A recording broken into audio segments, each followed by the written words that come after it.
More than 9,000 people are now known to have been killed in the earthquakes that struck Turkey and Syria. The death toll is expected to rise as more victims are found in remote areas. The first quake struck near the Turkish city of Gaziantep. Destruction stretches along Turkey's southern border and parts of northern Syria. International rescue crews are beginning to arrive in the quake zone now. In the early hours of Wednesday morning, rescue workers in the Turkish city of Adana found hope under the rubble. They had heard voices. Sakin olmasını söyle. Anlamadım. Hafif uyuşukluk var. Tamam, yaklaşıyoruz, hızlı çalışıyoruz. Biraz dayanın gibi. Beni sırtından çekin. Beni omuzlarından çekin. Tut. Çek. Beni çekin. Omuzundan. Maşallah sana. Aferin oğlum. 3-year-old Muhammad and later his mother Fatma were pulled to safety. Another toddler was rescued in Kahramanmaraş, a city close to the earthquake's epicenter. Arif had been under the debris for 43 hours. Arif Kağan sağ bir şekilde çıkartıldı enkaz altından. Saklambaç oynadık, tamam mı? Geçecek hepsi. Yolu açın. Hepsi geçecek. Hepsi geçecek. Atlatacaksın. Hepsi geçecek. He was taken to a hospital along with his father, who was rescued earlier. Some of the wounded survivors from around Turkey have been flown to Istanbul for medical help. But countless others are feared trapped under the debris. Rescue workers continue to dig and shout out through the biting cold, if only in the hope of saving one more life, and perhaps another, and another. And DW correspondent Julia Hahn is in Adana, Turkey, which is in the earthquake zone. Julia, can you tell us what you're seeing there where you are? Well, what you can see right behind me is what's left of a 14-story apartment building. I was told that about 100 people were inside this building when the second powerful quake struck on Monday, and that of these 100 people, more than 40 were killed. That's according to the authorities here. And when we got to the scene, another dead body was pulled from the rubble. Now, there are a couple of sites here in the city of Adana that look like this, but I should mention that Adana has been significantly less affected than other Turkish provinces towards the Syrian border, like Gaziantep, Hatay, Kahramanmaraş, and we will get you updates and information from these areas as well. Now, here in Adana, the infrastructure remains intact, and the city has become a hub from where rescue and aid efforts are now being coordinated, international assistance as well. We know that dozens of countries have pledged help. And we've just met search and rescue teams from Hungary, from Mexico, from the UK. They had specially trained dogs with them, search and rescue dogs, which are considered critical to finding survivors. So these efforts continue desperately, but it is a race against time. It's just been another very cold night here in the region with temperatures below zero and chances of finding life under these piles of rubble, and that is the bitter reality, dwindle. Julia, you mentioned some of the other places that have been affected by these earthquakes. Can you give us a sense just of the scale of the impact of these quakes across Turkey? Well, this is a crisis, a humanitarian crisis of a massive scale. More than 13 million people across the region have been affected in 10 out of 81 Turkish provinces. That is an area larger than mainland Portugal, just to give you an idea. And looking at the death toll, which continues to rise, and the number of people injured, this is already one of the largest disasters modern Turkey has ever seen.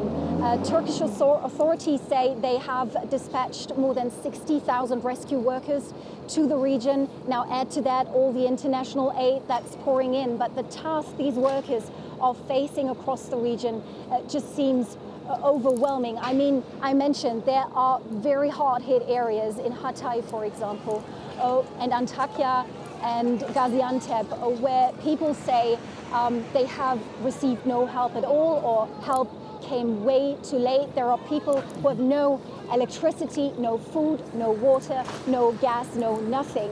And these people feel abandoned by the state authorities. Others have taken to social media with desperate pleas for help. They're sharing the addresses of people who are still buried under the rubble. So this is a catastrophe by all means, and the effects of it are felt across the country. Yulia, you said that people are feeling abandoned. There are reports of growing anger at the slow speed of the Turkish government's response. Is that fair? What are people telling you? Yes, that is what we have been hearing. That is what we have been hearing here on the ground. That's what we've been hearing on social media as well, that aid to many of the areas came too late. I should mention, though, that access is extremely difficult. I mean, highways have been ripped open by the quake, but there is criticism that the Turkish military, for example, has been deployed too late.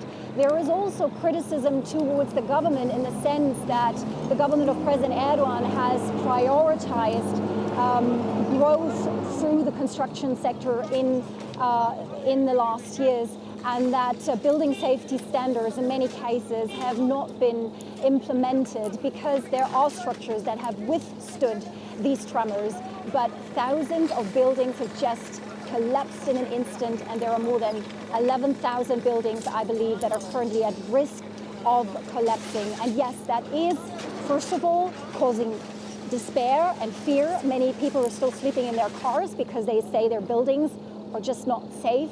But it is also causing anger. But there are certainly also the voices who say, look, now it's time to first get people out from under the rubble, rescue, save lives, and then later, point the finger and assign blame. Yulia, thank you so much for that update. That's DW's Yulia Hahn reporting from Adana in Turkey. Now, rescue efforts in neighbouring Syria are being complicated by the effects of that country's 12-year civil war. The affected area in Syria is divided between government-controlled territory and a rebel-held enclave where millions were already relying on humanitarian aid. Damascus is demanding that international sanctions be dropped, saying they're hindering relief efforts. DW News has this exclusive report. Sabi Hussein can barely take his eyes off the rubble. This mound of concrete was his brother's home. He managed to find him in the aftermath of the earthquake, but couldn't get him out. My brother and his young son were under the rubble. We couldn't reach them. We didn't know what to do. If we had had support yesterday, maybe we could have saved them. I could see them. The blood was running down my brother's nose, his son in his arms. We rescued his daughter, but after that it was dark. Like so many here, Sabi is left wondering what if. Jandaris in rebel-held northwestern Syria is one of the worst-hit towns. Damaged roads have hampered rescue and recovery efforts, making it challenging to bring in heavy machinery. We haven't slept since yesterday.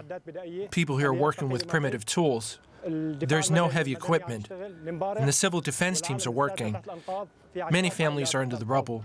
We're doing what we can, and we appeal to people to help us. Locals estimate 60% of the town has been destroyed. The death toll rises every day. Attention now turns to helping the homeless. Our situation is very bad. We need tents, food, water. We fled with just our clothes. Look at us. We have no shoes. This unfolding humanitarian catastrophe, complicated further by Syria's 12-year civil war. Western countries reluctant to send help to the regime in Damascus. But Syria's pariah government says aid delivered over the border is a violation of its sovereignty. without the control of the government, without permission of the government, without approval from the government, this is violation. Very simple.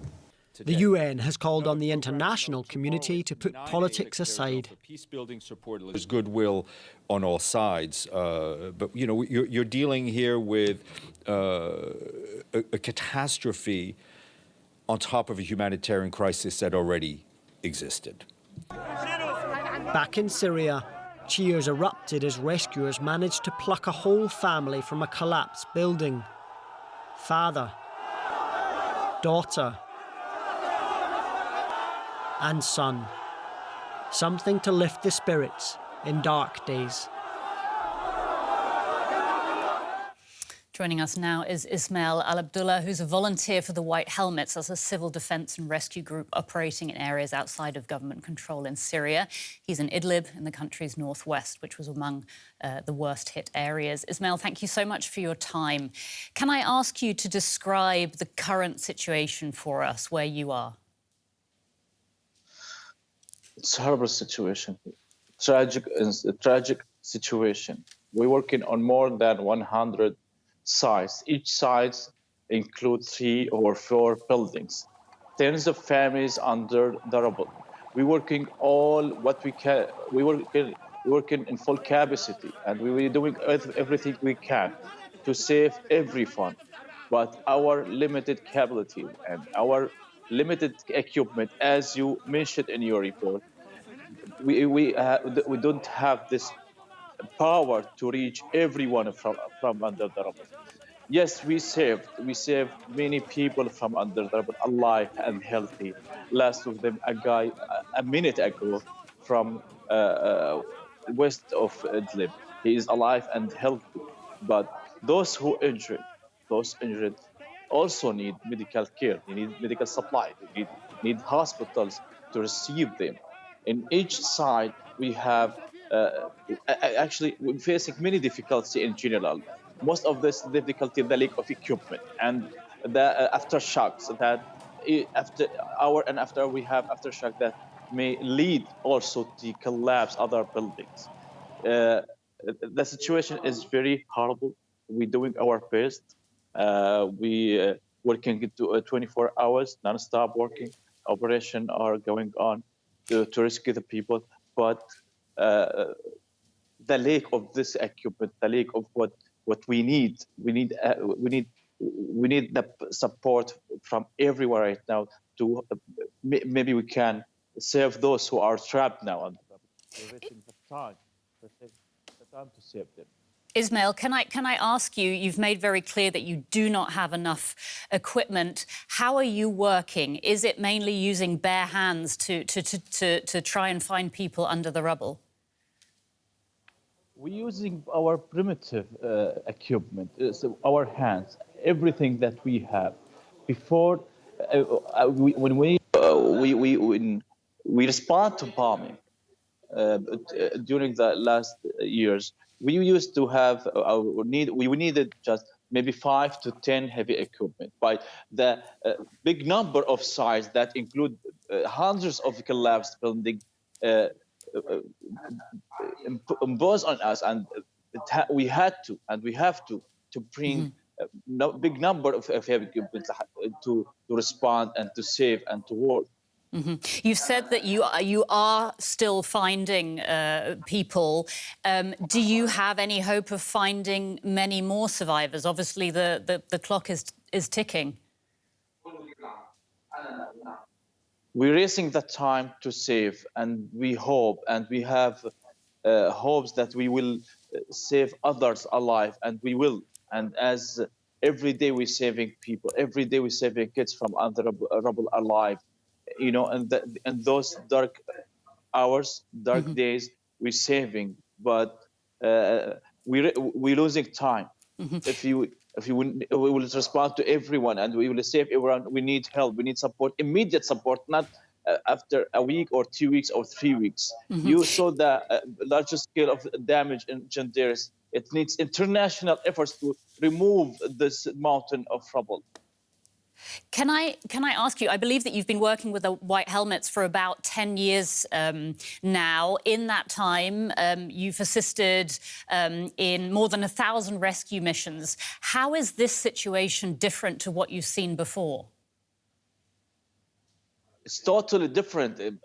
When we respond to bombing, maybe we respond to 20, 30 sites of bombing at the same time, but after the powerful earthquake, we responded to more than 100 sites across the northwest Syria. Each site, there are many buildings in the same sites, totally different. The largest scale of destruction and devastation is very different from bombing. Yeah, it's both of them tragic, but both we're losing lives and we're raising that time, but it's totally different.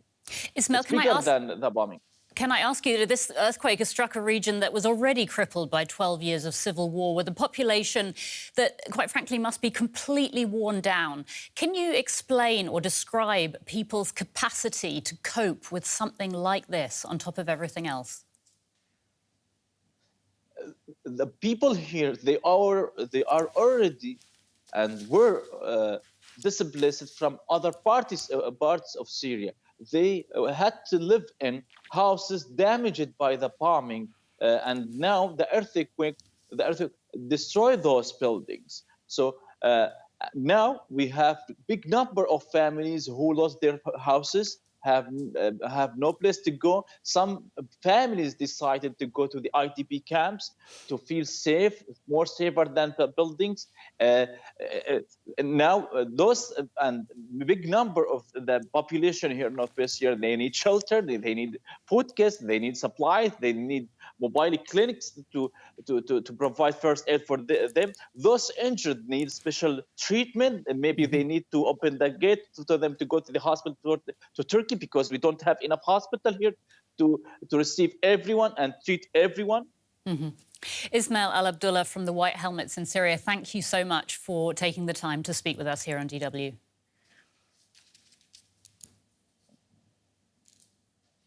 OK, just to recap some of the key figures from the Turkey-Syria earthquake disaster at this hour. So far, more than 11,000 people are now confirmed dead, with more than 40,000 others reported injured. Rescue teams from more than 24 countries have already arrived to help Turkish crews search for survivors.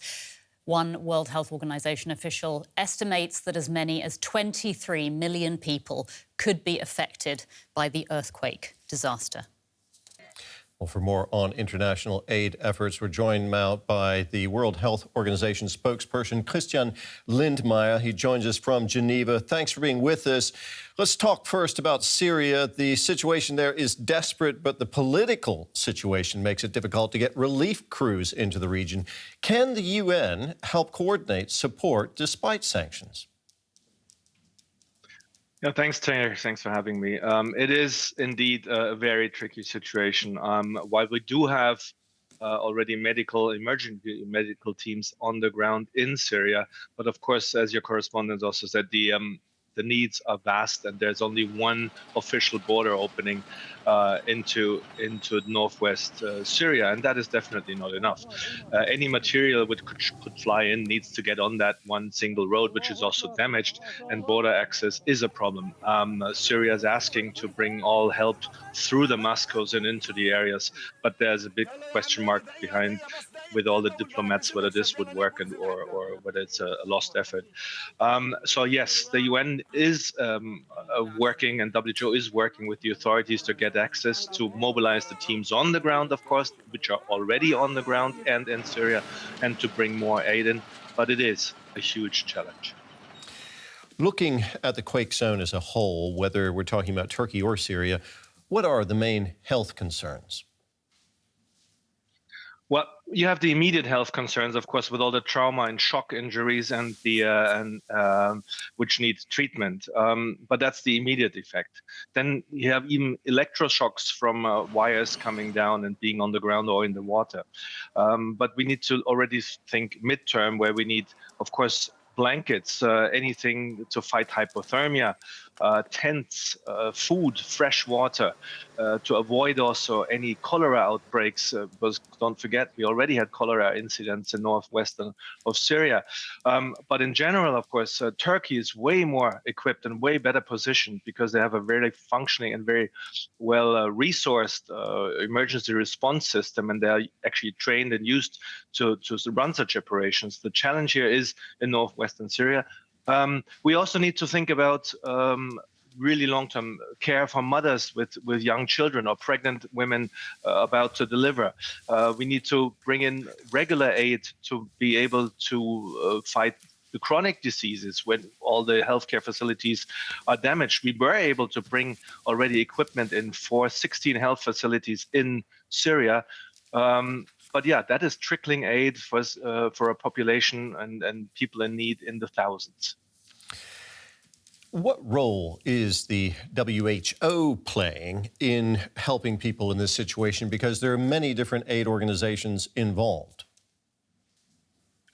Correct. So WHO by nature is taking care of the healthcare sector and is actually coordinating what we call the health cluster, where all these health agencies, the many NGOs, the local NGOs, other health groups, and also other UN bodies are joined to coordinate the efforts to make sure that we get help to really the last remote area, that not one area is oversourced and the other one doesn't get any help at all. That is the major role of WHO.